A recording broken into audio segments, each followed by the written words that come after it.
국내 이슈에서 또 이제 가장 큰 이슈는 이제 수요에 대한 불확실성이 국내적으로도 가장 큰 이제 이슈이고, 특히나 이제 발전용 같은 경우에서 수요가 가스 발전이 얼마나 이제 발생할 것인지에 대한 것은 이제 항상 이슈였고, 문제는 이제 그것에 대한 시나리오별 편차가 심하게 발생하다 보니까 이제 이것에 대해서 우리가 단기적으로 루트가 어떻게 될지에 대해서 굉장히 고민이 많은 상황인 것 같고요. 그리고 이제 이 불확실성이 사실은 늘어나면서 기간계약보다는 현물로 조달하는 그런 형태가 우리나라에서도 이제 많이 발생하는 것 같습니다. 이제 여기서 보시면 이 부분에 대해서는 이제 계약이 체결이 안 된 상태고, 이제 이 부분이 되게 넓어지기 때문에 이제 그 기존의 가스공사나 이제 그 도입자들이 계약하고 있는 계약들이 만료되면서 갱신하고 새로운 계약들을 체결을 해야 되는 시점들이 이제 다가오고 있습니다. 그래서 이제 요거를 메꾸는 기간 계약들이 체결이 될 것으로 보이고, 다만 이제 수요에 대한 불확실성이 크기 때문에 장기로 대규모로 이런 것들을 자신 있게 많이 체결하기는 좀 어려운 상황이 되고 있는 것은 우리나라에서도 마찬가지인 것 같습니다. 이 현물 비중이 점차 늘어나고 있는 추세이고요. 이 실적으로 보면은 2022년도 이후로는 현물 비중이 이제 기간 현물에서 기간이 80, 현물이 20 해가지고 과거에 10% 현물에서 20%까지도 늘어나고 있다라고 볼 수 있겠습니다.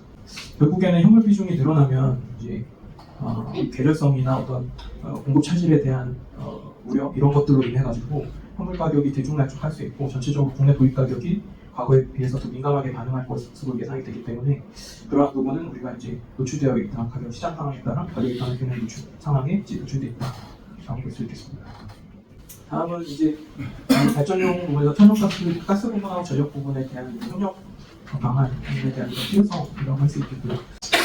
이제 수개 기간 내에 이제 전력 수급이나 이런 계획을 보면은 이제 가스 발전 용량이 계속 증가하고 있습니다. 반면에 이제 수개에 나오는 발전량에 보면은 그 속도를 따라가지 못하기 때문에 사실은 이제 발전소 입장에서 보면 평균적인 발전소 가동률을 상당히 내려갈 수밖에 없다라는 우려가 있고, 발전 사업자들은 이제 그것에 대한 이제 경쟁 심화해지는 가동률 저하에 따른 어떤 사업성에 대한 우려 이런 것들이 이제 많이 있는 상황이고요. 그래서 이제 CFD라고 해서 이제 우리나라에서도 CFD에 대한 논의가 이제 연초에 있었는 것으로 알고 있고, 최종적으로 이제 결론에 도달하지는 못했던 것으로 이제 알고 있습니다. 다음으로는 탄소 중립 관련해 가지고 이제 유럽에서 하고 있는, 미국에서 하고 있는 거, 뭐 기타 지역에서 하고 있는 걸 보겠습니다.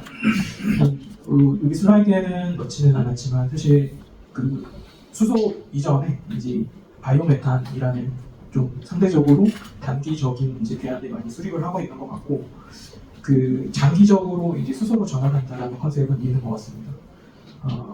바이오메탄은 여기 슬라이드에 넣지는 못하였는데, 이제 바이오메탄은 보통 이제 축사나 뭐 이제 하수처리 시설에서 그 바이오가스를 수집을 해가지고 그것을 이제 우리가 도시가스에 넣을 수 있을 만큼 그 퀄리티를 높여가지고 이제 배관에 넣는 형태로 유럽에서는 연구를 많이 하고 있는 상태이고, 장기적으로 이제 수소에 관해서는 수소를 일부 혼입하는 형태의 실험을 계속적으로 하고 있습니다. 그래서 보시면은 이제 20%뭐 혼입한다, 혼입 수준을 5에서 10%로 늘리겠다.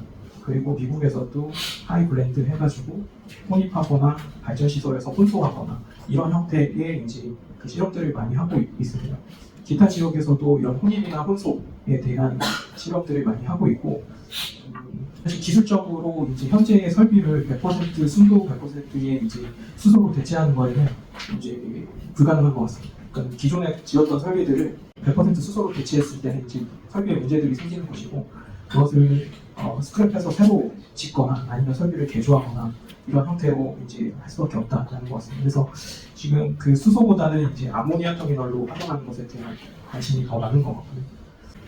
여기 블랙앤피치라는 그 연구소에서는 아모니아 터미널로 전환하는 이런 리포트를 발간한 적이 있고, IAEA에서도 이제 이거를 전환하거나 기존 설비를 전환하거나 아니면 최초에 건설할 때부터 레디 설비로 해가지고 짓는 것에 대해서 이제 경제성 분석을 하거나 이런 형태로 이제 다각화해서 보는 것 같습니다. 그래서 주요 결과를 보시면은 결국에는 이제 기존 터미널을 수소 터미널을 100% 전환하거나 수소 레디 형태로 LNG 터미널 신규로 건설하는 것은 경제적으로 제약이 많다, 그러니까 돈이 엄청나게 많이 든다라는 게 현재의 연구 결과인 것 같습니다. 아무래도 그 물성이 이제 플랜텀이나 밀도 이런 것들이 이제 다르기 때문에 이제 훨씬 더 이제 그 통제하기가 어려운 것과 미국이 이러다 보니까 이제 그런 것 같고요. 그래서 기존 LNG 터미널, 암모니아 터미널 전환 또는 암모니아 설비, 암모니아 레디 형태로 전환하는 것이 현실적인 대안으로 추천이 되고 있는 것 같습니다. 그래서 그것에 따른 이제 캐펙스 같은 경우에는 전환 비용은 이제 10%에서 20% 정도 추가로 들어갈 것으로 예상이 되고 이제 시스템을 건설을 할 경우에는 7에서 12%로 더 많이 기존의 LNG 터미널보다는 비용이 7에서 12% 정도 될 것 같다. 이런 결론입니다.